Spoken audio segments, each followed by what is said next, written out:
एक बार की बात है। राम ने सकारात्मक सोचने की बहुत कोशिश की, लेकिन वह नकारात्मक विचारों से बाहर नहीं निकल पा रहा था। राम उदास बैठा था। तभी वहां से दादाजी गुजर रहे थे। दादाजी ने देखा राम उदास बैठा है। दादाजी राम के पास गए और पूछा, क्या हुआ, तुम उदास हो? तब राम ने दादाजी को बताया, मैं अपने नकारात्मक सोच से बाहर नहीं निकल पा रहा हूँ।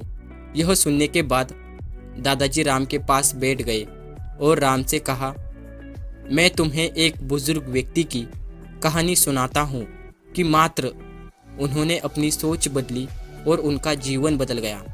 एक बुजुर्ग व्यक्ति था जो अपनी जिंदगी से निराश हो चुका था।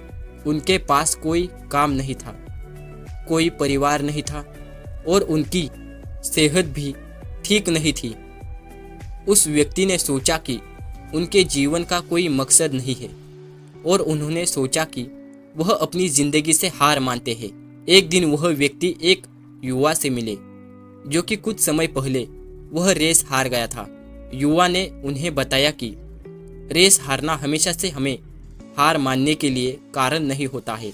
उन युवा ने कहा कि हमें हमेशा से कुछ सीखना होता है और जब हम कुछ सीखते हैं तो हमें अपने आप को स्थायी रूप से सकारात्मक बनाने की शक्ति मिलती है। बुजुर्ग व्यक्ति ने उन युवा से बहुत कुछ सीखा। उन्होंने सोचा कि उनकी जिंदगी में कुछ भी हो सकता है और उन्होंने सोचा कि उन्हें सकारात्मक होना होगा। उन्होंने अपनी सोच को बदला और वह अपनी जिंदगी में प्रतिदिन कुछ नया करने लगे। उन्होंने एक स्कूल में जाकर फ्री में पढ़ाने का कार्य शुरू किया और वहाँ बच्चों को पढ़ाने में उन्हें खुशी मिलती।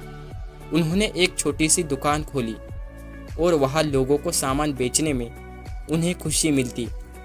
धीरे धीरे उनकी सेहत भी सुधरने लगी और उन्होंने एक नई जिंदगी की शुरुआत की।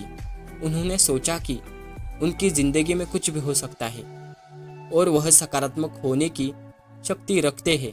दादाजी ने कहानी समाप्त की और राम से पूछा, तुम्हें इस कहानी से क्या सीख मिलती है? राम ने कहा, इस कहानी से हमें यह सीख मिलती है कि हमें हमेशा से सकारात्मक होना चाहिए और हमें हमेशा से कुछ नया सीखना चाहिए। हमें यह सीख मिलती है कि हमेशा से अपने मकसद को प्राप्त करने के लिए सक्रिय रहना चाहिए।